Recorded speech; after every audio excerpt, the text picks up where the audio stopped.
Oke. Udah Pak ya? Oke, terima kasih Pak Solehan. Jadi Bapak Ibu, ini nomor saya, Bapak Ibu bisa kontak kapanpun, termasuk tentang belajar ID. Karena Pak Solehan, isunya yang sekarang belajar ID ini kan harus apa ya, mengaktifkan verifikasi 2 langkah ya Pak Solehan. Untuk admin gitu ya dan seterusnya. Nanti mungkin untuk guru-guru juga akan diterapkan karena isunya sekarang kan keamanan akun kita itu menjadi prioritas. Oleh karena itu seolah-olah diwajibkan untuk verifikasi 2 langkah gitu ya. Banyak kendala memang karena ya tadi ya Bapak Ibu ya mengubah kebiasaan kita yang sebelumnya tinggal login, diloginkan oleh orang lain, nah sekarang harus lebih secure lagi, lebih aman lagi dengan izin kita lewat verifikasi 2 langkah gitu ya. Terus kemudian Bapak Ibu, saya di sini pengalaman aja saya di SM3T, di NTT gitu ya, terus kemudian juga mengajar matematika dan menjadi guru sejarah juga matematika di Bati Tridaya dulu 2015, di Bintan 2017 hingga sekarang di SMA Negeri 1 Bintan Pesisir sebagai guru garis depan. Uh, Kemudian Bapak Ibu, saat ini saya menjadi fasilitator untuk coding dan kecerdasan artifisial dan alhamdulillah menjadi juara 1 juga di GTK Transformatif Bapak Ibu di Kepulauan Riau jenjang SMA yang insya Allah tanggal 24 ini kami akan berangkat untuk di tingkat nasional. Itu aja mungkin Pak Solehan ya, perkenalan dari saya. Oke. Selanjutnya Bapak Ibu, bentar ya.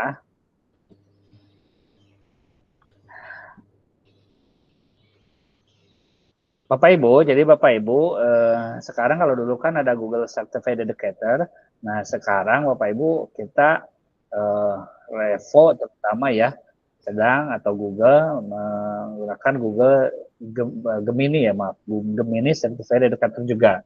Jadi intinya adalah bagaimana pihak Google ingin juga melatih guru-guru untuk mempunyai sertifikat internasional gitu ya terkait dengan penggunaan Gemini. Nah harapannya Bapak Ibu nanti setelah pelatihan Bapak Ibu juga bisa memperoleh sertifikat ini gitu ya karena memang sekarang posisinya masih gratis sehingga Bapak Ibu bisa akses. Kalau misalkan ke depan saya nggak tahu juga ya Pak Solehan apakah bayar atau tidak gitu. Sementara masih gratis, jadi Bapak Ibu silahkan dimanfaatkan untuk mengikuti ini Certified Educator. Nanti mungkin di akhir sesi besok akan dijelaskan lebih lanjut oleh Pak Soehadi. Bapak Ibu, uh, yang selanjutnya ini kayaknya kepotong nggak Pak Solehan? Gimana Pak? Di Pak Solehan kepotong nggak tampilannya? Nggak. Terpotong nggak Pak Solehan? Saya belum bisa nampak Pak karena ini masih ada kendala admit Oh serta. ya, siap. Saya coba stop sharing dulu, saya coba alih ke window aja kayaknya. Bentar ya. Kayak stop sharing dulu agar lebih enak gitu ya. Sebentar Bapak Ibu ya. Oke, izin untuk ini saya mute dulu Bapak Ibu nanti kalau ada pertanyaan dan lainnya saya akan ya. Oke, saya share screen. Oke, via window aja. Window. Oke. Nah, udah Mas Rehan? Nampak ya? Pak, siap, udah full. Oke, sip. Oke, nah ini ya Bapak Ibu harapannya nanti dapat sertifikat juga pendidik Gemini ya.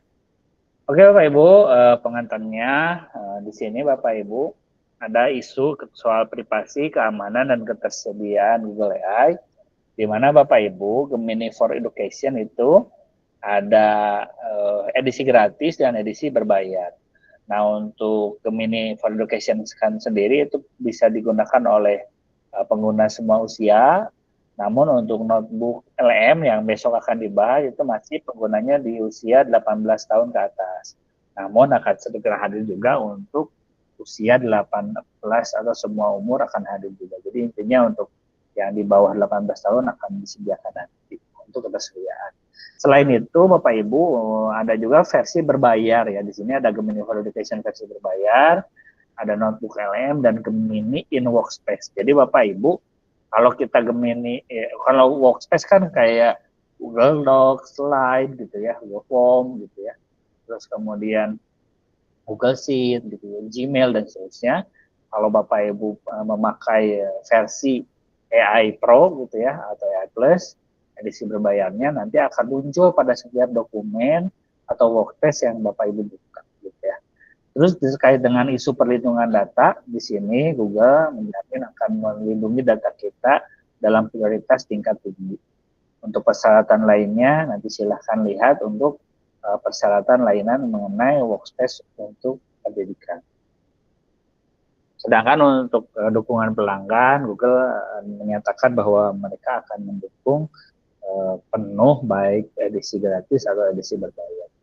Bapak Ibu, tujuan pelatihan kita selama 2 hari ini adalah terutama Bapak Ibu ya, membangun literasi AI dengan Gemini, menggunakan Gemini dan alat lainnya dengan aman, gitu ya Bapak Ibu, dan bertanggung jawab. Terus kemudian di sini Bapak Ibu, kita akan menjelajahi peluang dan tantangan integrasi AI untuk pendidikan, dan yang terakhir adalah mentransformasi pembelajaran dengan Gemini. Nah, ini adalah gambaran umum pelatihannya. Ini saya ada di pengantar program.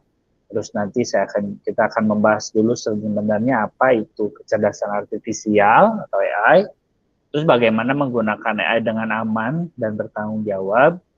Yang ketiga, berkenalan dengan Gemini dan praktik baik prompting. Dan yang terakhir adalah 10 cara mentransformasi pembelajaran dengan Gemini. Dan yang terakhir adalah ulasan refleksi program. Bapak Ibu, nah kita masuk ke pengantar gitu ya, pengantar kecerdasan artifisial, di mana di sini apa itu kecerdasan artifisial? Nah, ya. Kecerdasan artifisial adalah ilmu mengajarkan mesin untuk meniru perilaku cerdas manusia.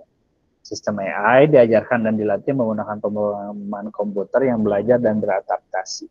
Jadi Bapak Ibu basicnya adalah sebenarnya ya coding Bapak Ibu ya. Bagaimana serangkaian perintah gitu ya diberikan kepada komputer untuk belajar dan beradaptasi gitu. Nah, bedanya kalau misalkan coding seperti biasa itu hanya input gitu ya dan proses output saja, tapi lebih dari itu di kecerdasan artifisial mesin bisa belajar.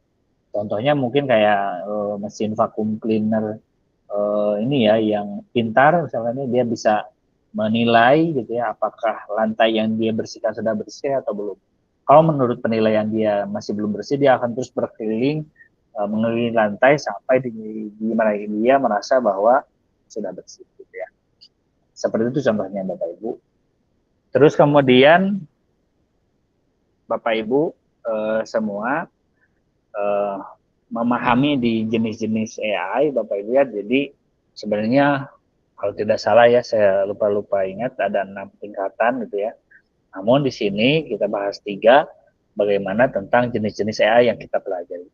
Yang pertama adalah tentang sebuah machine learning ya, sebuah sistem yang melibatkan mesin yang dilatih untuk belajar secara mandiri dari kumpulan data. Sistem tersebut dapat berkembang tanpa diprogram secara eksplisit gitu ya, untuk setiap tugas baru gitu ya. Bapak Ibu, nanti Bapak Ibu di sini contohnya banyak Bapak Ibu ya. Contoh yang kita sederhana aja yang paling kita alami adalah ketika kita membuka YouTube ya, terutama di YouTube kan ketika kita buka satu video, maka di video tersebut akan di video yang senada mungkin dibilang itu akan terus muncul gitu ya, terus muncul lagi gitu ya. Karena memang AI sedang belajar menggunakan data kita Bapak Ibu. AI sedang belajar mengenai pola video yang disukai oleh kita. Oleh karena itu dia belajar, oh kayaknya ini yang diperlukan, kirim lagi gitu. Terus diperlukan kirim laginya. Jadi seperti itu adalah machine learning. Terus Bapak Ibu, yang unik dari machine learning adalah bahwasanya Bapak Ibu machine learning atau AI ini dia perlu beribu-ribu data gitu ya untuk membedakan satu gambar yang mungkin serupa gitu ya. Contohnya ya kucing gitu ya, untuk bilang bahwa itu adalah kucing, dia perlu 1000, 2000 foto mungkin ya. agar presisi menyebut atau membuktikan atau menilai bahwa apa yang ditampilkan dalam sebuah gambar itu adalah gitu ya. Nah, itu salah satu contoh gitu. Bagaimana bedanya dengan harimau? Kan di gambar sama. Nah, jadi memang sekali lagi mesin learning ini ya ini dia menyerupai manusia gitu. Makanya Bapak Ibu manusia lebih pintar sebenarnya dari AI karena kita tidak perlu menilai atau tidak perlu melihat beribu-ribu kucing gitu ya untuk membedakan mana kucing mana harimau ya. Nah, jadi Bapak Ibu disitulah nilai-nilai kemanusiaan kita bahwasanya manusia tetap unggul gitu. Terus Bapak Ibu ada juga large language models dilatih untuk memahami, memprediksi dan menghasilkan bahasa manusia. Di mana LLM ini banyak Bapak Ibu ya versinya ada Python gitu ya, ada CC gitu ya. Terus di mana di sini untuk menjembatani juga bagaimana menerjemahkan perintah kita ya selaku manusia kepada mesin. Terus yang terakhir adalah generatif AI atau Gen AI dilatih untuk membuat konten baru yang serupa dengan data yang dilatih seperti teks, gambar, musik, audio, kode, dan video. Nah, Bapak Ibu, di Gemini ini, nah Gemini termasuk terhadap generatif AI atau Gen AI. Jadi kalau misalkan nanti Bapak Ibu ya di soal muncul Gemini termasuk apa ya? Gemini adalah termasuk generatif AI. Kenapa? Karena Gemini bisa menghasilkan teks, gambar gitu ya, musik, enggak ya. Salah satu dari 5-6 bentuk ini Gemini bisa ya. Karena untuk beberapa fitur ya hanya bisa dilakukan di luar Gemini. Gemini mungkin bisa hanya teks, gambar gitu ya, audio gitu. Untuk video ada VO3 gitu ya dan seterusnya. Untuk kode juga bisa sebenarnya karena ketika kita di AI kan kalau ini saya dengan Pak Iqbal ya, salah satu mentor atau tutor atau pengajar di kecerdasan artifisial dan coding di KKA, beliau menyampaikan untuk membuat website itu mahasiswa perlu belajar 6 semester gitu ya untuk mengetahui dan membuat website. Tapi dengan bantuan AI kita bisa belajar hanya dalam hitungan 1 hari, jam, menit gitu ya. Seperti itu Bapak Ibu. Jadi betapa AI bisa mengakselerasi proses yang dulu dianggap lama gitu ya, susah, sulit gitu. Hanya memang Bapak Ibu sekali lagi kita perlu tahu prinsip-prinsip dari keilmuan yang akan kita gunakan. Kalau misalkan coding, ya berarti keilmuan coding basic perlu kita pelajari agar kita dapat mengakselerasi tadi gitu ya. Jadi sebenarnya AI Bapak Ibu hanya membantu Bapak Ibu ya proses pekerjaan kita. Bapak Ibu, selain jenis-jenis AI ini, Bapak Ibu, bagaimana isunya menggunakan AI secara bertanggung jawab, gitu ya? Karena memang kita perlu menggunakan AI ini kan istilahnya ibaratnya ya dia adalah senjata, Bapak Ibu ya. Yang namanya senjata ya tergantung kita yang memakainya, kan gitu Pak Solehan ya. Kalau kita memakainya bagus, ya baguslah dia gitu ya. Kalau misalkan tidak memakainya untuk kejelekannya, kejeleklah dia gitu ya. Nah, bagaimana nanti Bapak Ibu menggunakannya, ya Bapak Ibu perlu istilahnya menilai ya, sebagai bagian dari manusia tadi untuk mengevaluasi AI ini penting atau tidak menggunakan AI atau perlu dari diri sendiri aja dulu ya seperti itu. Nah Bapak Ibu di sini ya sebentar ya ini ada gangguan. Oke. Nah seperti itu Bapak Ibu ya. Jadi itulah yang namanya generatif AI, ada mesin learning, mesin yang belajar Bapak Ibu ya. Terus kemudian ada model bahasa besar atau bahasa yang digunakan untuk memerintah komputer, menerjemahkan perintah kita terhadap komputer, dan AI untuk menghasilkan teks, gambar, audio, atau seterusnya. Ya. Bapak Ibu, di sini ada ketika Bapak Ibu menggunakan AI, itu ada isu soal bias dan keadilan, ya Bapak Ibu. Di mana bias dan keadilan ini di sini Bapak Ibu AI perlu dievaluasi untuk potensi bias yang dapat berdampak negatif pada siswa dan guru. Nah, kadang-kadang Bapak Ibu, AI bisa jadi bias gitu ya. Bias dalam hal apa? Nah, sistem AI mencerminkan bias dari data pelatihan mereka yang dilatih dari kumpulan data yang mencerminkan bias sosial seputar ras, gender, budaya, dan banyak lagi. Jadi Bapak Ibu, kalau Bapak Ibu menggunakan AI, periksa betul bahwa di dalam AI tidak mengandung tentang SARA terutama ya, ada bias gender enggak, ada bias ras enggak, ada bias budaya enggak. Karena Bapak Ibu, dia adalah sosok entitas yang belajar dari data. Kalau data dia terbatas tentang gender tertentu, maka dia akan dari gender itu gitu yang muncul gitu ya. Jangankan ini ya Bapak Ibu ya, contoh salah satunya soal budaya. Budaya kan hanya khas, hanya apa ya, hanya tinggi, hanya istimewa, bukan hanya istimewa. Khas itu bagi daerahnya gitu ya. Di daerah lain belum tentu budayanya sama. Oleh karena itu, AI perlu mengidentifikasi nih budaya yang mana yang sesuai, mana yang tidak gitu ya. Nah, ketika AI tidak berhasil mengidentifikasi itu, maka dia akan menjadi bias gitu ya. Dia tidak jelas itu apa nih maksudnya gitu. Terus kemudian Bapak Ibu perlu aja juga adanya keadilan gitu ya. Sistem AI yang bias dapat menghasilkan tanggapan yang berbeda. Jadi tuh kalau salah satu modul itu menjelaskan ada satu peristiwa AI diminta untuk mewawancara pekerja, calon pekerja. Jadi setelah dievaluasi beberapa pekerja, ternyata AI ini memberikan pertanyaan yang cukup sulit gitu ya, hanya bagi perempuan saja gitu. Nah, ini ada artikelnya sebenarnya. Nanti kalau ada ini kita bagikan ya. Ada artikelnya gitu ya. Jadi ketika dievaluasi ternyata ada bias itu gitu. Sehingga karena itu akhirnya penggunaan AI untuk menyeleksi pekerja di tempat itu dihentikan. Nah, itu salah satu contoh bahwa dimungkinkan AI ada bias dan keadilan. Ya, terus kemudian pendidik memainkan peranan penting dalam mengidentifikasi dan mengurangi bias di kelas. Makanya pendidik Bapak Ibu semua jika ingin menggunakan AI bersama anak-anak kita perlu memastikan anak-anak kita benar-benar mengidentifikasi, meneliti, menelisik terkait bias dan keadilan ini. Gitu ya. Terus Bapak Ibu, bagaimana Bapak Ibu mengatasi bias ini? Pertama, evaluasi alat AI secara berkala.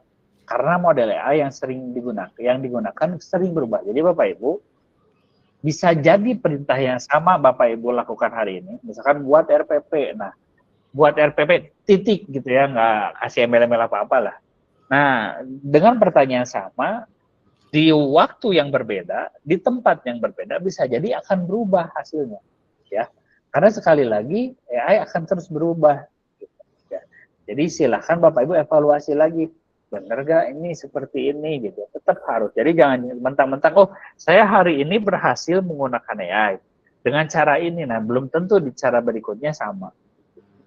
Evaluasi ketika Bapak Ibu menggunakan AI. Terus kemudian, ya Bapak Ibu bisa melibatkan gitu ya anggota tim dengan latar belakang yang beragam dalam mengevaluasi alat AI. Nah, jadi Bapak Ibu dalam menggunakan, misalkan Bapak Ibu ingin membuat poster gitu ya. Nah, kalau misalkan ada latar belakangnya dia desain komunikasi visual, dia bisa melihat juga nih bener nggak cahayanya udah bagus atau belum gitu ya, untuk menilai konten. Terus nilai juga ini udah bener atau belum di ke teman-teman yang lainnya. Lebih bagus latar belakangnya beda-beda karena dia akan kita mendapat masukan dari berbagai latar belakang. Tapi kalau tidak minimal mata Bapak Ibu ada banyak gitu ya untuk melihat dan mengevaluasi keluaran dari AI. Terus kemudian Bapak Ibu ajari siswa untuk berpikir kritis tentang potensi bias AI. Jadi Bapak Ibu ajarkan juga pada siswa bahwa di dalam AI itu bisa saja salah. Gitu. Tidak hanya benar. Nah, salahnya seperti apa? Nanti di depan ada, di belakang nanti ada. Terus Bapak Ibu, edukasi juga penggunaan AI secara jujur dan bertanggung jawab. Ya, luangkan 5 menit untuk berdiskusi dengan rekan bagaimana Bapak Ibu dapat melakukan ini di lingkungan Bapak Ibu, bagikan beberapa ide dengan kelompok Bapak Ibu. Jadi luangkan dulu Bapak Ibu 5 menit untuk berdiskusi bagaimana Bapak Ibu akan menerapkan hasil-hasil ide-ide yang ada dalam AI ke dalam dunia yang nyata. Ya.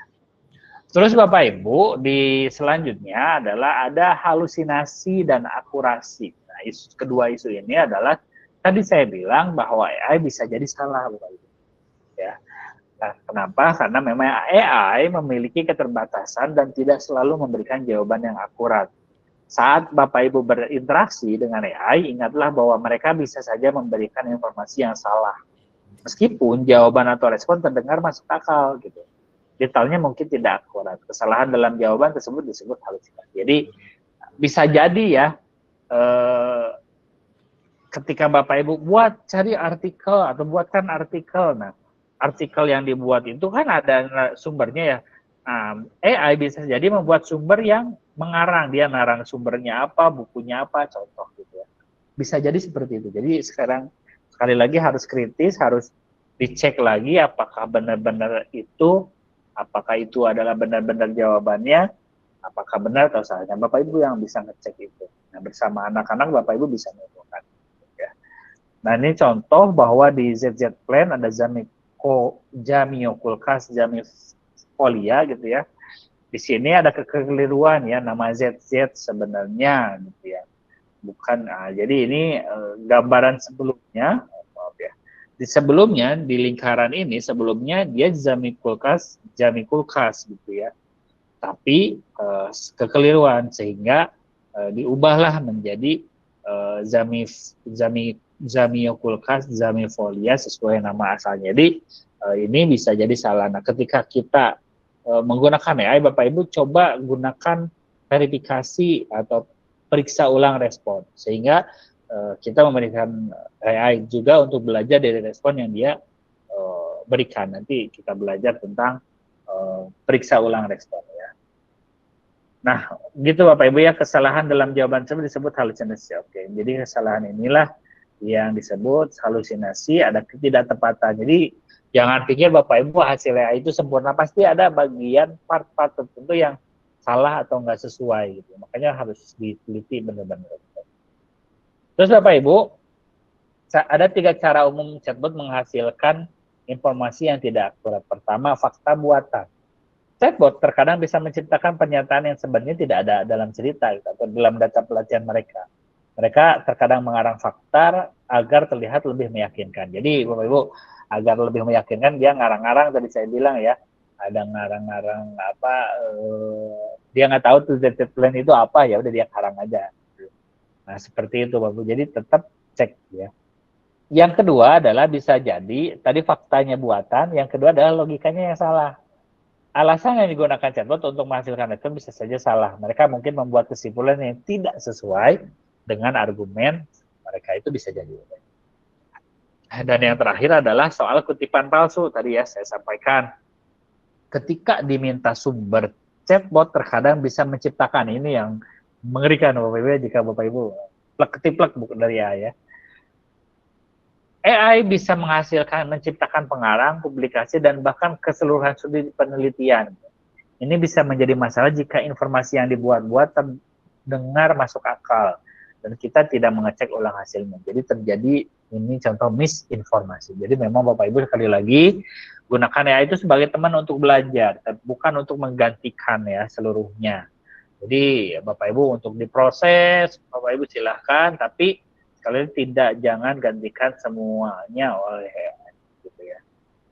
Kenapa? Ya karena tadi AI bisa saja salah. Nah kalau salah siapa yang nanggung Bapak Ibu? Ya Bapak Ibu juga yang nanggung ya. Karena itu sekali lagi lebih kritis lagi terhadap hasil yang digunakan oleh AI. Terus Bapak Ibu evaluasi kritis terhadap tanggapan AI ya, ada di sini akurat, appropriate, dan align gitu ya, akurat, terus kemudian gunakan kerangka A3 untuk memeriksa jawaban gitu ya, akurat, sesuai, layak gitu ya. Dimana akurat ini adalah tanggapan, apakah tanggapan ini mengandung kesalahan faktual atau informasi yang salah, dicek lagi. Bisakah kita memverifikasi hasilnya dengan menggunakan sumber lain yang terpercaya? Jadi Yang pertama, cek dulu faktanya benar atau enggak. Kalau yang selanjutnya adalah cek di sumber yang lain untuk mengecek akurasi. Yang kedua adalah sesuai. Apakah tanggapan ini menjawab pertanyaan atau prompt yang Anda masukkan secara langsung? Apakah setelah prompt Bapak Ibu berikan jawabannya sesuai dengan yang Bapak Ibu harapkan? Kalau tidak, bagaimana? Tanya lagi. Ya. Apakah sesuai dengan topik dan relevan dengan tugas Anda? Nah, jadi apakah sesuai kah yang dihasilkan dengan tugas-tugas kita atau ada yang berbeda? Nanti Bapak Ibu intinya kata kuncinya adalah sesuai atau tidak. Yang pertama benar atau tidak, yang kedua sesuai atau tidak. Dan yang ketiga adalah apakah respon ini sesuai untuk konteks pendidikan? Apakah ide atau contoh yang diberikan sesuai dengan konteks dan usia? Soal layak Bapak Ibu yang memvalidasi. Contoh Bapak Ibu pengen nyari RPP pembelajaran mendalam, tapi elemen-elemennya nggak ada, desain pembelajarannya nggak ada gitu ya. Terus kemudian kemitraan pembelajarannya nggak ada, kerangkanya nggak ada gitu ya, semuanya nggak ada gitu ya. AI malah memberikan RPP versi KTSP K13 misalkan ya. Nah, jadi kan kita yang menilai, oh ini kayaknya belum layak karena belum lengkap secara komponen, misalkan contoh. Nah, Bapak Ibu yang oke, jadi Bapak Ibu sekali lagi yang menilai layak atau tidak, sesuai atau tidak, betul atau tidak, gitu ya. Nah, tipsnya adalah selanjutnya ajukan pertanyaan lanjutan atau memparafrasekan untuk mengecek konsistensi pernyataan. Ya, terus Bapak Ibu bisa gunakan, tadi saya bilang ya, gunakan fitur periksa ulang respon di Gemini untuk mengecek ketepatan pernyataan dan bandingkan hasilnya dengan sumber informasi umum atau ahli. Gitu ya. Jadi ada 3 cara ini yang Bapak Ibu gunakan dalam mengevaluasi tanggapan dari AI. Selanjutnya Bapak Ibu, terkait dengan konten ya, terkait dalam respon Gemini. Dalam respon Gemini, Anda dapat mengakses kutipan dengan mengetuk chip abu-abu. Nah, di sini ada chip abu-abu ya, untuk melihat dari mana informasi tersebut dikuatkan. Tautan ini muncul dari akhir paragraf untuk membantu Anda menggali lebih dalam topik yang menarik minat Anda. Ini tidak terbatas pada situs web. Jika respon Gemini merujuk informasi yang ditemukan menggunakan email, Anda juga akan melihat tautan sebaris ke email yang relevan. Hanya tersedia dalam bahasa Inggris gitu ya. Jadi kalau dalam bahasa Inggris, punya Bapak Ibu ya, di sini disampaikan bahwasannya biasanya ada titik abu-abu ini ya, yang untuk mengecek dia dapatnya informasinya dari mana. Untuk versi Indonesia belum ada. Nanti Bapak Ibu bisa coba. Terus kemudian Bapak Ibu di sini terkait dengan literasi data kita, literasi data adalah pertimbangan penting saat menggunakan chatbot Bapak Ibu atau menggunakan AI. Renungkan dan evaluasi apakah Bapak Ibu mengikuti panduan privasi data yang disarankan. Nah, ini dilihat ya. Berikut 3 tips menghargai privasi data dalam prompt AI. Pertama, apakah dianonimkan? Jadi apakah semua informasi pribadi telah dihapus? Jadi ketika Bapak ingin buat prompt, Bapak Ibu silahkan pertimbangkan apakah perlu dianonimkan atau tidak. Terus kemudian apakah perlu diganti nama pribadi dengan nama samaran gitu ya. Nah, silahkan dianonimkan kalau mau perlu anonimkan ya.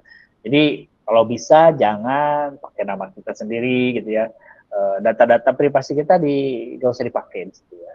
Terus kemudian apakah diminimalkan? Apakah Anda hanya menggunakan data yang diperlukan untuk tujuan Anda? Nah, di sini misalkan dari sekian 100 data saya cuman kayaknya ada data yang spesifik, sensitif nih.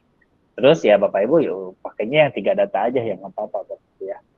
Jadi Bapak Ibu data cukup, datanya yang diperlukan aja. Nah, ketika Bapak Ibu membuat prompt, data yang diperlukan aja. Misalkan nih Anda adalah seorang guru di SMA di Kepulauan Riau, cukup gitu aja ya.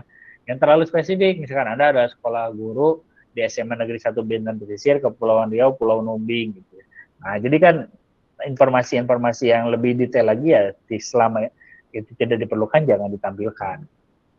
Terus yang ketiga, bisakah direkayasa ulang? Bisakah data dengan mudah ditebak meskipun sudah dianonimkan? Jadi kan meskipun Bapak Ibu sudah dianonimkan, kira-kira mudah ditebak atau tidak? Nah, disarankan untuk menggunakan model AI yang aman jika menggunakan data sensitif dan mengikuti panduan dari otoritas pendidikan setempat. Jadi Bapak Ibu dilihat dulu apakah data kita digunakan sebagai bahan mereka untuk dibagikan kepada yang lain atau tidak. Itu ada biasanya di persyaratan ya, panduan gitu. Oke Bapak Ibu, selanjutnya kita akan masuk ke prom. Nah, jadi bagaimana Gemini dapat membantu proses pembelajaran gitu ya. Nah, di sini Bapak Ibu, bagaimana? Nah, yang pertama adalah memfasilitasi riset dan keterampilan berpikir kritis, menjelajahi berbagai sumber gitu ya, dapat membantu kita nih menghasilkan ide yang beragam, membantu kita brainstorming ide pembelajaran, banyak sekali nih. Idenya apa ya? Cari di sini boleh. Terus meringkas materi, aduh materinya belibet nih, banyak panjang banget. Gimana caranya agar lebih ringkas? Nah, bisa menggunakan Gemini. Terus memverifikasi keakuratan sumber, barangkali Bapak Ibu punya sumber yang ini dan pengen mengecek, Bapak Ibu bisa gunakan Gemini. Tapi Bapak Ibu juga dapat membantu penulisan akademik, membuat garis besar, gitu ya, draft misalkan, mengatasi kebuntuan ide, gitu ya, atau memperbaiki tulisan. Nah, coba Bapak Ibu nanti kalau misalnya Bapak Ibu punya artikel, bikin artikel, saya begini, ini cocok atau belum? Minta Gemini untuk memperbaiki tulisan Bapak Ibu, coba seperti itu, bisa membantu. Terus yang ketiga adalah Bapak Ibu, Gemini memungkinkan pembelajaran dan penilaian yang dipersonalisasi. Misalkan menyederhanakan topik, membuat analogi, misalkan Bapak Ibu pengen ngajarin tentang aljabar nih, analoginya apa yang cocok ya? Nah, Bapak Ibu bisa tanya. Atau Bapak Ibu pengen ngajarin tentang apa ya, tentang geometri misalkan, agar lebih logis gitu ya, nah, buat analogi apa ya? Kayak gitu ya bisa. Atau mau ngajarin tentang apa lagi ya? Geometri, trigonometri, atau ngajarin tentang apa? Matrix misalkan, lebih tinggi lagi ya. Atau mau ngajarin kalkulus, wah lebih tinggi lagi. Jadi bagaimana membuat analogi, itu Bapak Ibu bisa menggunakan panduan belajar gitu ya. Yang terakhir adalah merancang asesmen atau merancang penilaian. Di situ bisa, ini bisa membantu kita dalam proses-proses yang saya sebutkan tadi. Bapak Ibu.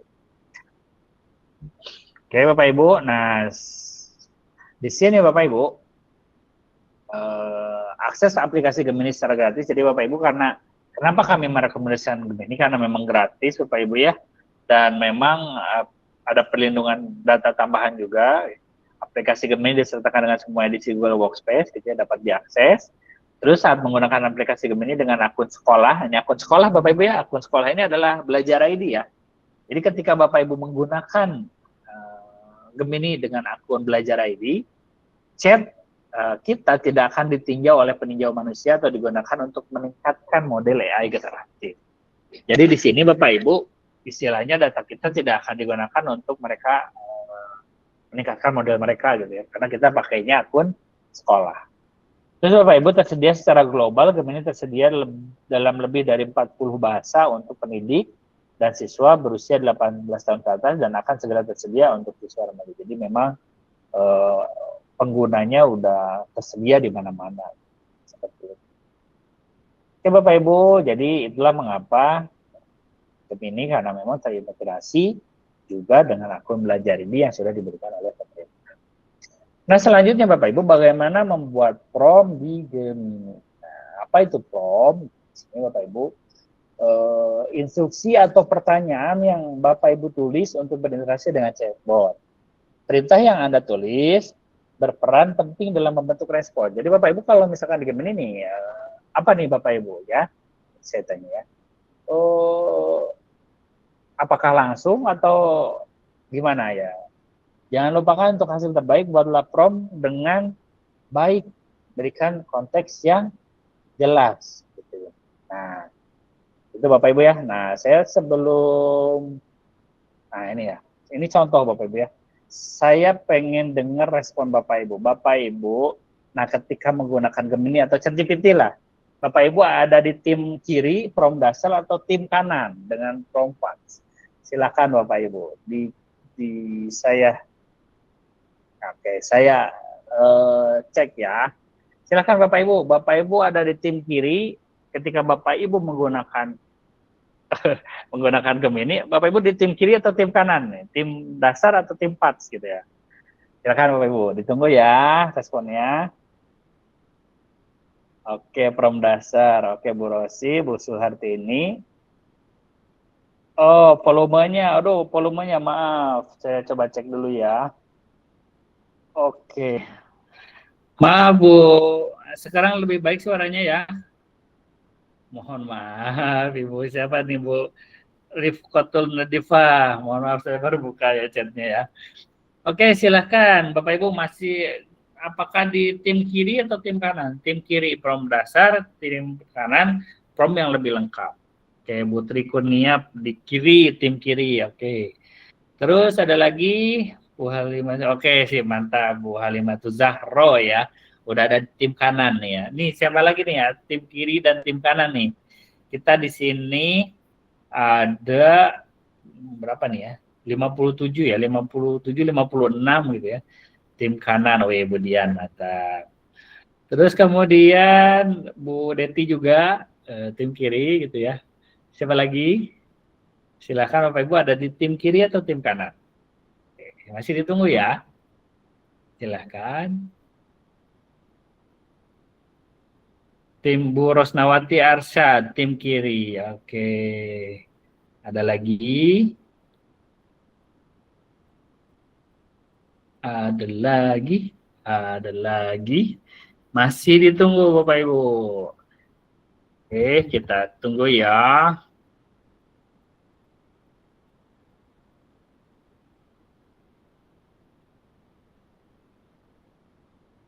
Oke, ditunggu.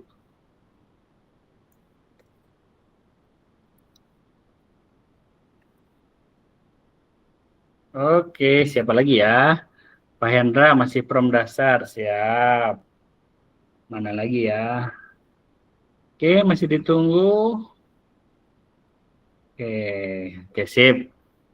Masih ditunggu Bapak Ibu ya, silahkan dijawab. Buat ini yang tadi ya, mulanya untuk organisasi, untuk buat soal dan lainnya. Pak Faren, normal Bu volumenya.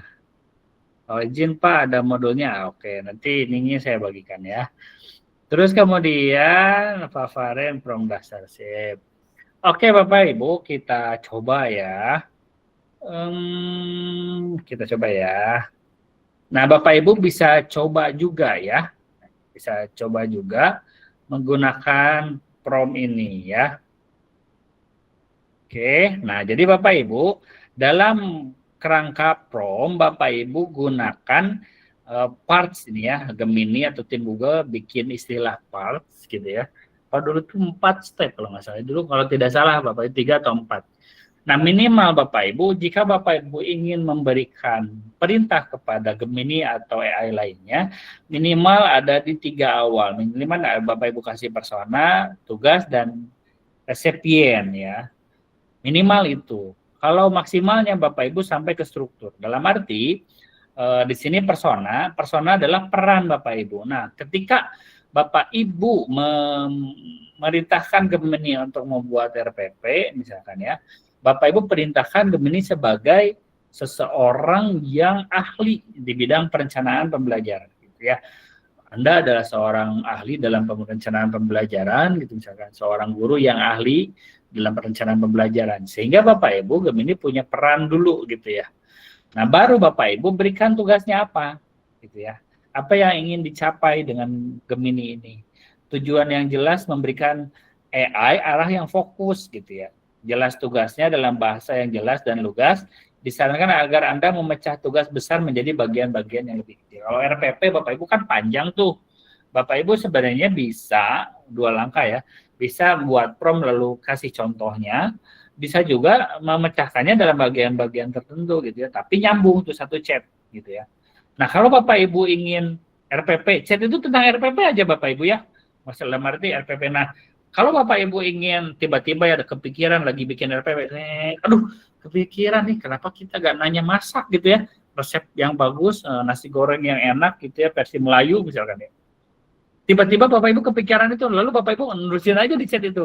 Nah, nanti Bapak Ibu, chat Bapak Ibu akan mengaitkan ke RPP. Jadi kan lucu ya, resep nasi goreng, tapi terkait dengan RPP gimana coba? Nah, gitu ya. Jadi Bapak Ibu, ini saya share screen saja ya. Share screen. share screen contohnya. Ya, Bapak Ibu, saya stop share dulu. Oke. Saya ganti share screen-nya. Bapak Ibu ya. Saya share screen aja.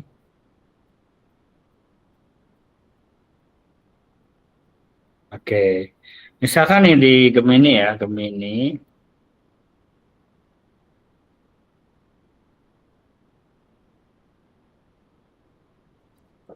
Oke, kita tunggu ya.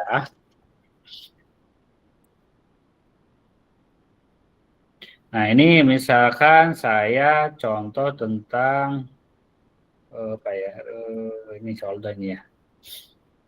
Ini lagi bikin aplikasi gitu ya, tiba-tiba ketika bikin aplikasi ini malah kepikiran resep gitu ya.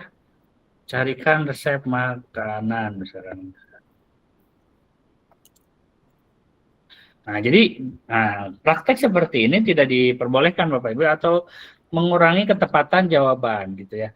Makanya kalau Bapak Ibu temanya berbeda, topiknya berbeda, Bapak Ibu buat percakapan baru di sini. Gitu ya. Untuk mendapatkan hasil yang lebih maksimal ya. Nah, gitu Bapak Ibu. Oke Bapak Ibu, gitu ya. Jadi prompt parts tadi, nih yang mana yang tadi ya, set parts. Nah, ini kan di sini Bapak Ibu berikan persona yang bagus gitu ya, dalam arti profesional gitu ya, ahli misalkan.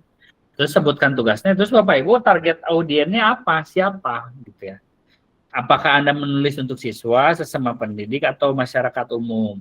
Mengetahui audien, Anda membantu generatif AI menyesuaikan nada dan kompleksitas tanggapannya.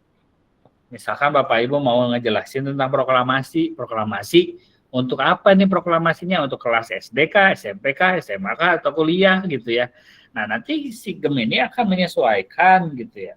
Nada, kompleksitas tergantung dari resipiennya gitu ya, atau audiennya atau sasaran. Jadi sehingga Bapak Ibu lebih bagus kalau dalam memerintah Google, memerintah AI itu persona, I'm resipien gitu ya. Tambah lagi Bapak Ibu, tambah lagi dengan tema.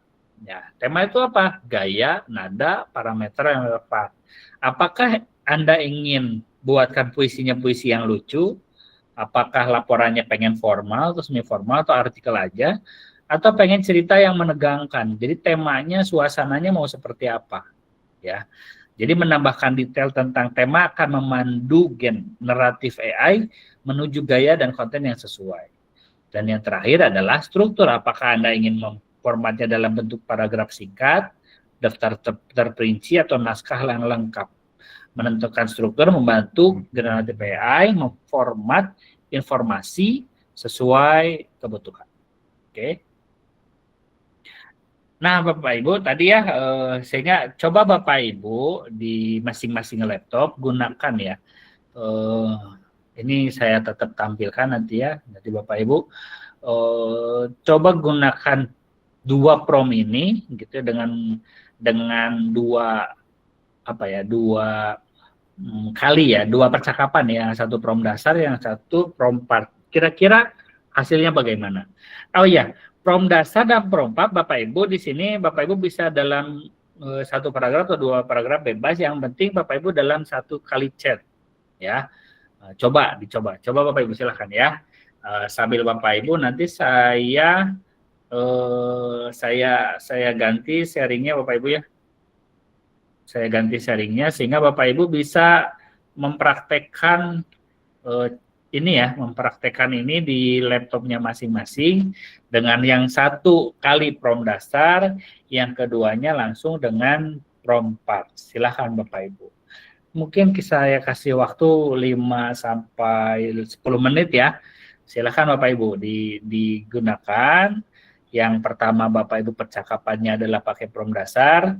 Terus yang kedua Bapak Ibu percakapannya pakai prompt part. Kira-kira hasilnya apakah sama atau berbeda? Silahkan Bapak Ibu.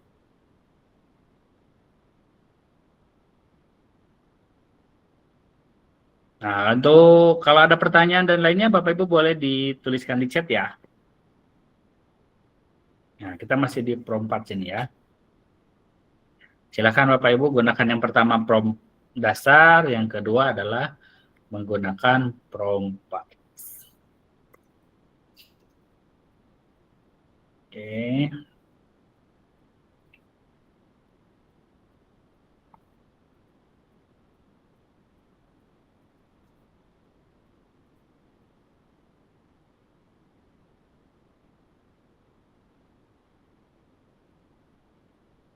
Silakan Bapak Ibu gunakan prom part yang satu, yang satunya lagi gunakan prom yang dasar.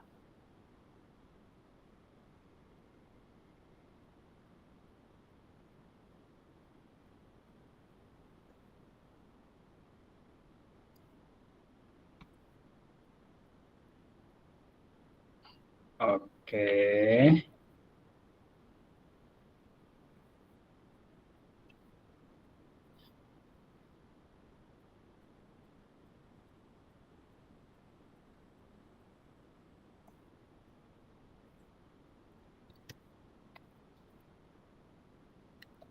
Kira-kira hasilnya apa? Boleh Bapak Ibu gunakan ini atau gunakan temanya sama, boleh copy paste langsung atau dipakai dengan prompt sendiri, yang penting strukturnya seperti ini Bapak Ibu ya. Silahkan.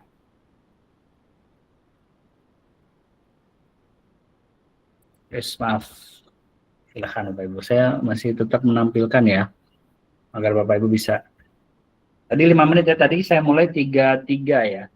5 sampai 10 menit ya.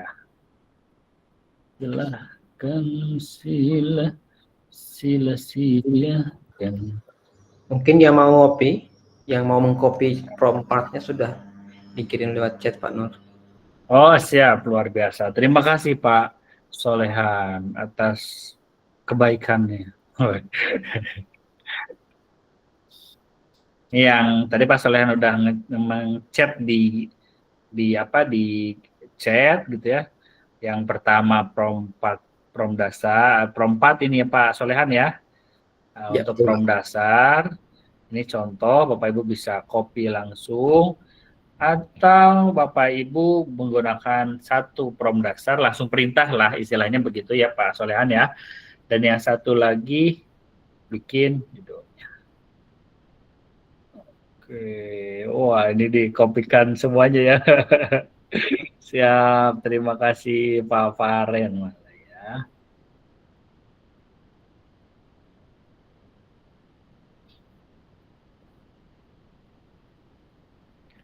Oke, silahkan, silahkan, silakan, silahkan.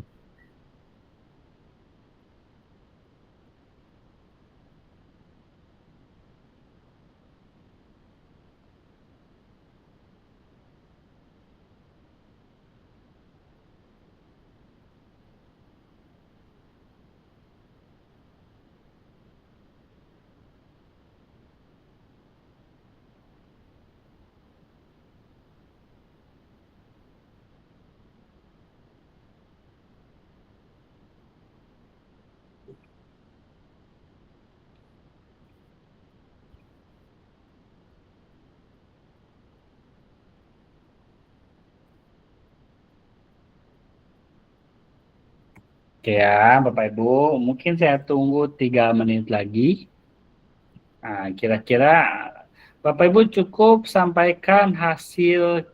Oke sih. Nah, seperti Bu Suhartini ya, apakah berbeda hasilnya atau sama gitu ya?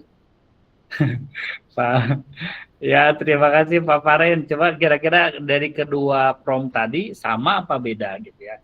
Coba, ini Bu Suhartini udah coba nih, beda ternyata hasilnya ya. Pak Muhammad Alwi Kusuma, beda. Saya sedang buat soal semesteran pakai Gemini ya. Oke, siap. Silakan, sama atau beda nih? Silakan diklik di chat ya Bapak Ibu. Disampaikan di chat kira-kira sama atau beda ya. Sama atau beda hasil dari prom dasar dengan prom parts. Prom dasar itu udah ada, prom parts ya. Oke, Bu Suharti ini dari prom dasar hasil tidak lengkap, terputus-putus, saya harus minta lagi dan lagi biar hasilnya maksimal. Oke, siap. Terima kasih. Bu Suharti ini ada lagi Bapak Ibu. Masih ditunggu, masih ditunggu, masih ditunggu. Ya, waduh, Pak Johari ini baru masuk. Silahkan, Pak Jo. Oke, silahkan Bapak Ibu. Ada yang sudah mencoba? Nah, kira-kira bagaimana hasilnya? Apakah sama atau berbeda? Mana yang lebih bagus? Gimana untuk pilih prompt? Tidak dipilih apa-apa, Pak Faren, hanya kalimatnya diperbanyak, ya. Karena prompt dasar itu ada di AIM kalau Pak Faren lihat ya. Jadi yang di kiri itu AIM aja. Nah, kalau yang di kanan AIM-nya tambah persona gitu dulu, terus kemudian tambah resepien, tambah tema, tambah struktur gitu. Nah, itu Pak Faren ya. Jadi ini kita masih di awal, jadi kita belajar yang prom dulu. Dari prom yang pertama yang langsung ke tugas gitu ya, atau kita kasih perintah yang lebih lengkap, lebih detail gitu, agar sekali lagi membuat generatif AI ini menyesuaikan konteks yang kita berikan, gitu ya, seperti itu. Oke Bapak Ibu, jika ada yang beda nih Pak Hendra, beda prompt hasilnya lebih detail dan lengkap dari hasil prompt biasa. Oke siap, ada lagi Bapak Ibu? Masih ditunggu, 3 menit lagi cukup. Oke. Oke ya. Nah, jadi Bapak Ibu, jadi untuk berlatih ini mungkin bisa berlatih Pak Solehan ya. Silakan dilatih lagi Bapak Ibu. Intinya adalah Bapak Ibu coba buatkan ketika ke memerintah Gemini, berikan persona, berikan tugas, berikan tujuan gitu ya, berikan suasana atau tema gitu ya. Terus kemudian yang terakhir adalah Bapak Ibu berikan struktur, mau formatnya seperti apa. Nah, ini saya bagikan mungkin Pak Solehan ya, hasil yang di saya dulu, nanti Bapak Ibu juga menyesuaikan ya. Saya coba tampilkan yang di saya, Bapak Ibu juga mungkin hasilnya ada yang mirip-mirip atau sama dan seterusnya ya. Saya entire screen aja gitu atau window aja. Window sama ya, window aja ya. Oke, di sini share. Oke, ada Pak Solehan enggak ya? Muncul lagi? Muncul Pak, siap. Oke. Jadi ini yang prompt dasar tadi ya, Bapak Ibu. Di prompt dasar buat 2 aktivitas diskusi kelas yang sangat menarik untuk proyek pengurangan sisa makanan. Nah, jadi di sini tiba-tiba langsung debat gitu ya. Pertama, aktivitas debat. Nah, debat apakah solusi terletak pada konsumen atau industri. Nah, jadi ini ya. Ini juga lumayan ya, lumayan bagus gitu ya. Cuman ini untuk kelas berapa, apakah sesuai atau tidak? Nah, itu kan kita istilahnya apa ya? AI ini menebak-nebak nih. Ini si kita nih mau yang mana ya? Pertama debat panel, wah udah langsung debat ya Bapak Ibu ya. Yang kedua adalah lokakarya solusi desain berpikir, struktur, tahap, gitu ya. Nah ini adalah ide-ide dari prompt dasar. Nah di prompt part atau prompt yang lebih lengkap, maka dia buatnya nih kan kita minta dia jadi seorang ahli desain pembelajaran ya. Nih, catatan guru ahli. Oh, mantap. Proyek ini pasti akan meledak. Wah, lebay. Siswa kelas 8 kita. Ini kan di Jakarta ya. Sudah on fire soal berkelanjutan gitu ya. Nah, ini ya 8. Berarti usianya dia menebak antara 13 sampai 14 tahun gitu. Terus di sini udah lebih lengkap tadi ya, ada tingkatan, lokasinya di mana, topik intinya apa gitu ya. Apalagi kan tentang sisa makanan ya. Sisa makanan di kita di Kepulauan Riau dan di Jakarta tentu berbeda. Nah, jadi ketika kita membuat prompt yang tujuan audiennya jelas, lokasinya di mana, itu akan memberikan apa ya namanya, AI ini memberikan konteks sesuai dengan lokasi kita gitu ya, seperti itu. Tuh lebih lengkap ya nih kelompok A, kelompok B, kelompok C ini peran kunci gitu ya. Dilema piring kosong mendorong siswa menganalisis bahan. Terus kemudian alur diskusinya seperti apa. Oke, terus kemudian di sini debat interaktif sesi gitu ya. Terus ada juga lokakarya hack solusi PSM Jakarta spesifik. Ini gitu ya. Galeri voting. Nah, gitu ya. Jadi Bapak Ibu intinya adalah dengan prom ini jauh lebih ini ya, dulu lebih lengkap gitu ya, seperti itu. Oke Bapak Ibu, semoga bermanfaat ya soal prom. Dan yang terakhir mungkin ya untuk sesi hari ini, Bapak Ibu kita akan mengunggah file PDF. Pertama ya, kita akan meringkas bacaan Bapak Ibu. Meringkas bacaan dari PDF atau menghasilkan audio overview. Nah, Bapak Ibu, yang pertama adalah sediakan. Nah, kalau Bapak Ibu punya bahan boleh disiapkan terlebih dahulu, Bapak Ibu ya. Bahannya adalah satu file PDF berisi materi. Nah, coba Bapak Ibu cari di laptop atau cari di Google atau cari dimanapun satu materi, satu topik terkait materi yang Bapak Ibu ajarkan. Misalkan tentang apa ya? Oke, bentar. Misalkan tentang apa ya Pak Solehannya? KPK FPB, misalkan materi tentang KPK FPB atau tentang tadi sejarah proklamasi. Nah, gitu ya. Coba itu ya. Coba siapkan dulu. Nah, kalau sudah siap nanti kita coba praktekkan ya. Ini contohnya, saya coba sharing ulang biar saya ini pakai belajar ID dari Duta Teknologi. Jadi saya coba beralih ke belajar ID versi sekolah ya, bentar Bapak Ibu. Oke. Ya. Sini ya. Nah, langkah pertama ya adalah jeng. Nah, nanti Bapak Ibu di prom ini di percakapan baru gitu ya. Di sini Bapak Ibu bisa klik langsung tambah file, lalu Bapak Ibu berikan atau upload file yang ingin Bapak Ibu gunakan gitu ya. Apa ya kira-kira ya, Solehan? Apa ya? Oke, coba. Nah, gitu ya. Nah kalau misalkan kemarin ini ya. Oke, ini contoh ya. Ini contoh Bapak Ibu ya. Contoh ini naskah akademik tentang coding. Tentang coding dan kecerdasan artifisial ya. Nah, di sini Bapak Ibu berikan perintah buat ringkasan misalkan. Ini contohnya di sini disebutkan di sini ada sih promnya, tapi Bapak Ibu sekali lagi lebih bagus gunakan prom yang lengkap ya. Nah, contoh seperti ini. Nah, ya, rangkum gitu ya. Poin-poin penting dari dokumen ini untuk misalkan guru sekolah dasar, nggak apa-apa ya sekolah dasar ya. Contohnya Bapak Ibu guru-guru SD misalkan ya. Untuk sekolah dasar, nada dan bahasa harus sesuai untuk audien tersebut. Jadi untuk guru sekolah dasar. Sajikan ringkasan dalam poin-poin yang jelas dan dikelompokkan berdasarkan tema. Gitu ya. Nah, ini contohnya seperti ini.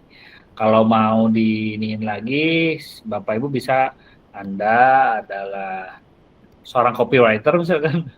Apa ya, Pak? Bagusnya ya. Seorang ahli di bidang HKA misalkan. Di bidang contoh ya Bapak Ibu ya.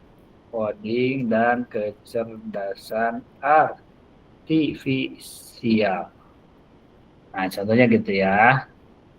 Ini targetnya di sini gitu ya, audiennya, resipiennya, ini temanya, ini strukturnya. Coba ya. Nah, jadi ketika ini kita buat, maka hasilnya adalah seperti ini.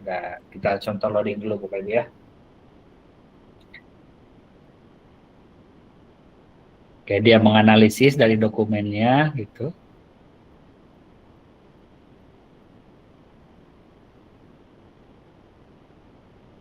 Ya.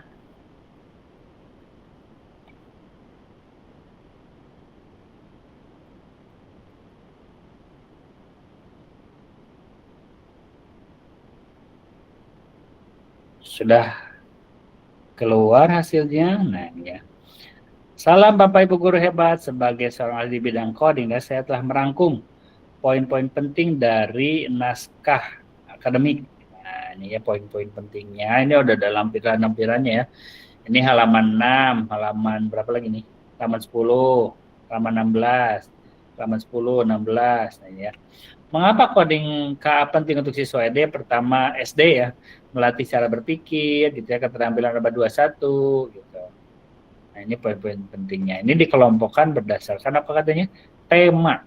Yang kedua, penerapan coding di sekolah dasar, status di kurikulum. Nah, coding dan KA diusulkan sebagai mata pelajaran pilihan, gitu ya. Fleksibilitas sekolah-sekolah juga diberikan kebebasan untuk mengembangkan coding dalam bentuk ekskul, gitu ya. Pendekatan belajar yang ramah anak, gitu ya. Berbasisnya unplug, gitu ya. Nah, ini jadi di sini berdasarkan gitu ya. Nah, ini Bapak Ibu ya, untuk merangkum sebuah dokumen. Ini perintahnya Bapak Ibu bisa sesuaikan ya. Tapi ini di sini perintahnya seperti ini, jadi tidak harus mencari, tapi tidak harus mencari jawaban di internet, tapi Bapak Ibu bisa perintahkan Google untuk mereview, membuat ringkasan dari sebuah dokumen. Gitu. Ya. Terus kemudian bentar ya, Bapak Ibu bisa melihat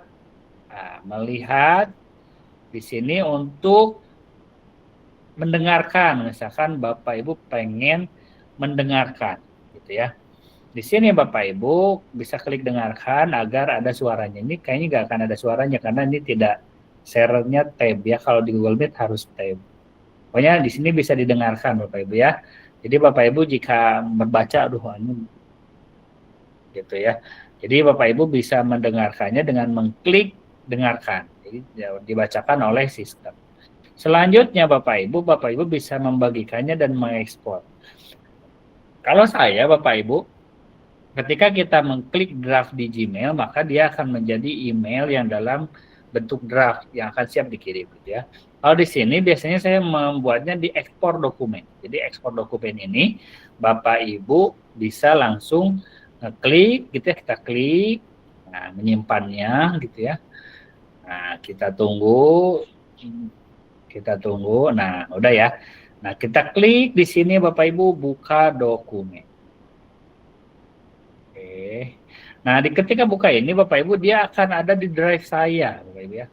Di My Drive. Nah, di sini nggak ada nama filenya. Jadi Bapak Ibu kasih nama file, misalkan ringkasan naskah akademik KKA, nah, contoh gitu. Di mana dia disimpan? Nah, dia disimpan diklik di sini ya, Bapak Ibu. Nah, kita akan menyimpannya dalam sebuah folder, gitu ya. Folder di sini kan di drive saya dia di luar nih. Kita masukkan ke bagian mana ya?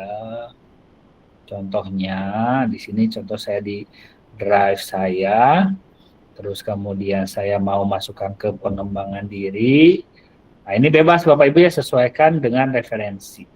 Gitu ya. Contoh saya mau masukkan di sini nih. Di drive saya di 2025. Jadi kita pindahkan. Jadi Bapak Ibu, output yang ada di sini akan masuk ke drive saya di luar folder. Untuk memasukkannya kepada folder yang spesifik, kita perlu memindahkan. Ya. Itu Bapak Ibu yang pertama. Yang kedua, Bapak Ibu selain tadi menggunakan mereview gitu ya, membuat ringkasan dalam bentuk teks, Bapak Ibu bisa membuat ringkasan dalam bentuk audio. Bapak Ibu, saya izin berganti sharing karena agar sharingnya dapat suaranya, saya perlu memindahkannya menjadi tab Bapak Ibu. Oke Bapak Ibu ya, sebentar saya ke sini. Oke, ini Pak Solehan ya kita di sini ya. Pak Solehan Gemini ya tampilannya ya. Iya Pak, siap. Oke, jadi kita akan membuat ringkasan audio. Oke, no thanks. Ini saya pakai akun akun Google yang Dutek. Aduh, ini ada tanda seru apa nih? You can now upload. Oke. Misalkan tadi saya mau naskah akademik dari Pak Solehan ya. Iya. Kita tunggu bentar detail. Mana ya tadi ya? Tadi ada di atas tadi. Nasmik, coba kita cari Nasmik. Oh. Di download. Bentar ya. Oh, di dokumen gitu ya. Oh ya, di dokumen, coba di dokumen. Ini dokumen ya. Nah, ini contoh Bapak Ibu ya. Nasmiknya saya upload. Terus kemudian kita generate audio kabel audio overview dalam bahasa Indonesia. Semoga berhasil ya, kita coba cek generate audio overview dalam bahasa Indonesia. Karena ini bahasanya masih bahasa Inggris akunnya ini. Kalau yang akun saya yang guru itu bisa udah bahasa Indonesia. Maka berhasil. Kita tunggu. Nah, ini agak lama Bapak Ibu ya karena dia mereview dokumennya. Terus kemudian dia membuat hasilnya dalam bentuk audio gitu ya. Kita coba tunggu dulu Bapak Ibu ya. Nah, jadi Bapak Ibu, ini agak lama sekali lagi karena kita meminta dia untuk membuat audio ya. Kalau teks kan cepat ya, teks itu cenderung lebih cepat karena kan dia tinggal copy paste, bukan copy paste ya, mereview yang lain lalu menggenerate dalam teks. Kalau audio kan lebih berat ya, nah, seperti itu. Biarkan saja, kita tunggu Bapak Ibu.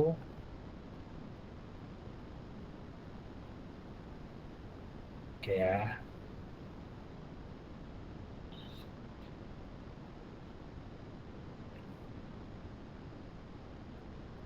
Jadi Pak Solehan ya udah semakin ini ya. Dulu belum ada Bapak Ibu ya Pak Solehan ya generator audio video ya. Dulu dalam teks Ya. aja. Gemini itu kan buat audio masih belum bisa. Nah di sini sekarang sudah bisa gitu ya. Nah seperti itu. Nanti sebentar kita coba. Nampaknya lama Pak Nur. Kalau lama coba saya tampilkan yang udah jadi ya coba. Iya. Boleh. Udah jadi. Ini ada yang udah jadi nampaknya. Kita tunggu. Oh iya. Dia nggak bisa Pak Solehan gimana ya? Wow, dikemas saya atau saya gabung sebagai ini ya, sebagai guru itu ya? Ya, nampaknya dia itu kalau untuk di prompt yang biasa ini Pak Nur, untuk audio of review-nya sangat support untuk bahasa Inggris, tapi untuk bahasa Indonesianya nampaknya belum full support. Iya ya. Iya. Cuman besok nih kita akan kupas satu AI baru dari Google yaitu Notebook LM. Kalau di sana dia prosesnya lebih cepat dan bisa menghasilkan audio dalam bahasa Indonesia. Iya. Di saya sebenarnya udah sudah berhasil dalam bahasa Indonesia kemarin. Dengan perintah generate audio overview dalam bahasa Indonesia ini alhamdulillah sudah keluar, cuman memang tidak bisa ditampilkan Pak Solehan karena di akun guru Pak Solehan. Kalau yang ini ya akunnya kan akun tag ya. Apakah coba ya. Oh, bisa di-download. Coba saya bisa nggak saya download dulu. Oh ya, saya coba download dulu Pak ya. Terus menampilkannya di dalam drive saya. Coba. Di drive. Udah full katanya Pak Solehan ya. Mana ya di mana lagi? Oh 16%, oh masih aman. Saya coba di sini aja.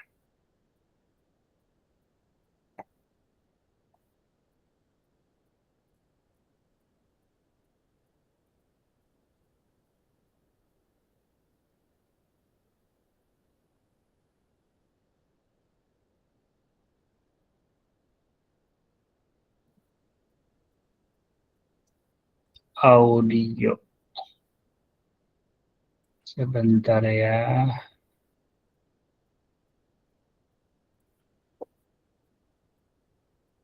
Di download.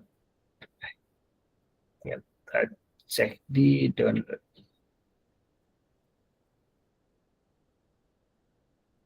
Oke. Ya, sebenarnya kecil aja Pak Solehan karena dalam bentuk audio kan. Oke ya. Oke, berhasil Pak. Saya coba ganti tab ya untuk menampilkannya.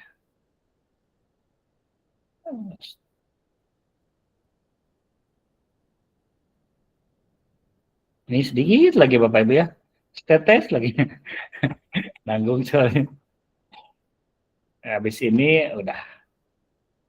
Oke ya.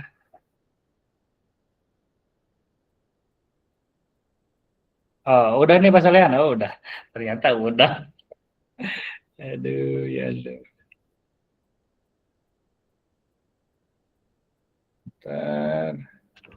Ternyata udah jadi Pak Solehan.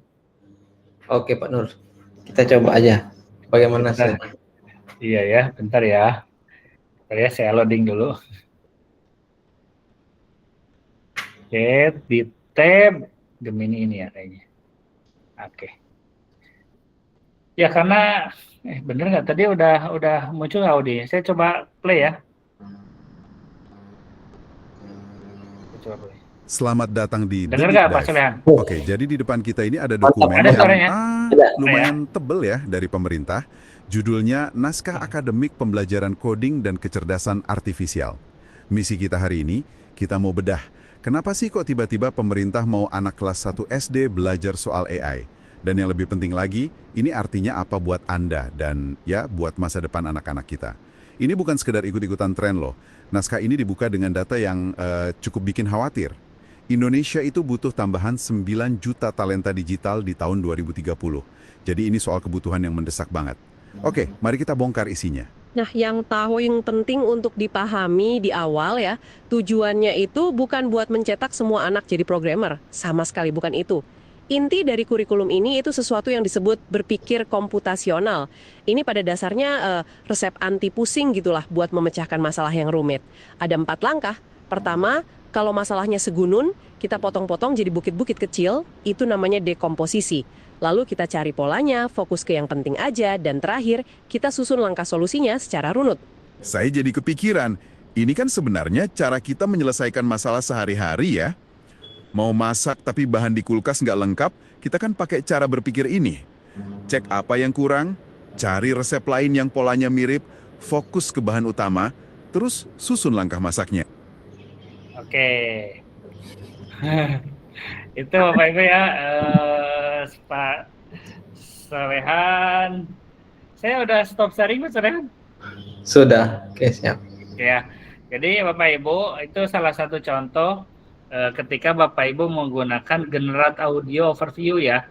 Jadi dia hasilnya itu ini Pak Solehan ya dalam bentuk review podcast Bapak Ibu. Nah, jadi Bapak Ibu, kalau di sini kan udah langsung segitu ya.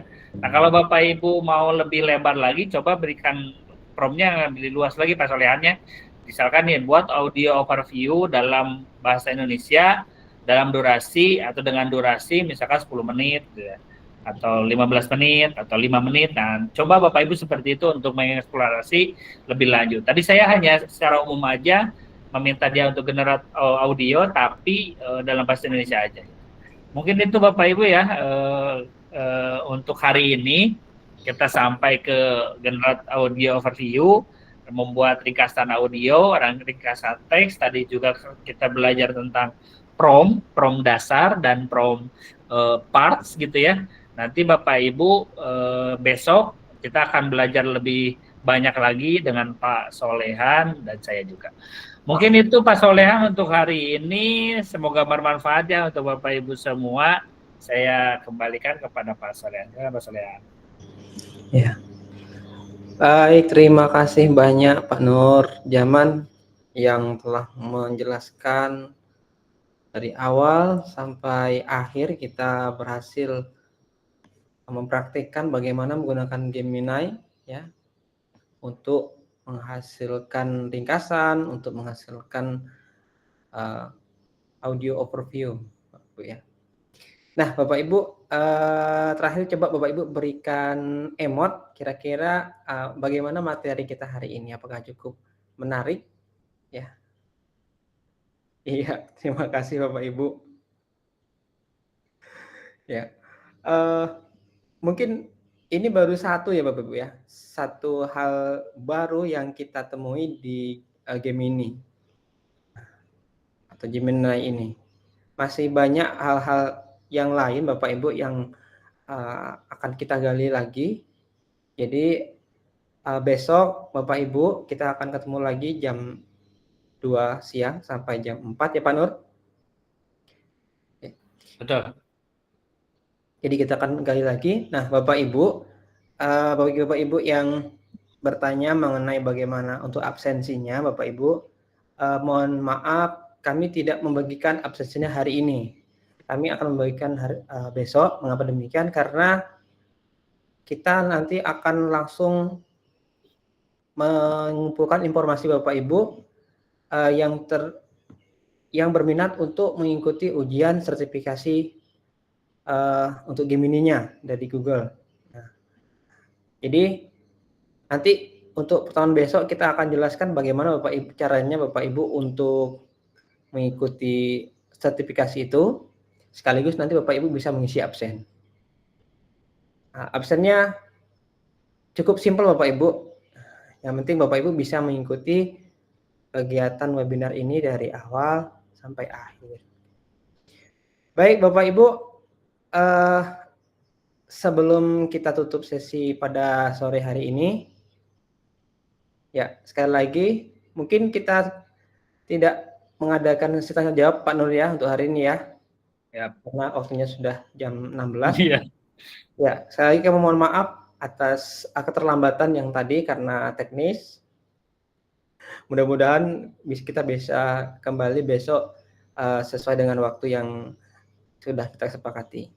Sekali lagi terima kasih Bapak Ibu. Saya Nur Solehan dan Pak Nur Jaman mohon undur diri untuk hari ini. Kami tutup. Assalamualaikum warahmatullahi wabarakatuh. Waalaikumsalam warahmatullahi wabarakatuh. Jadi Bapak Ibu untuk materi besok ya, biar datang lagi.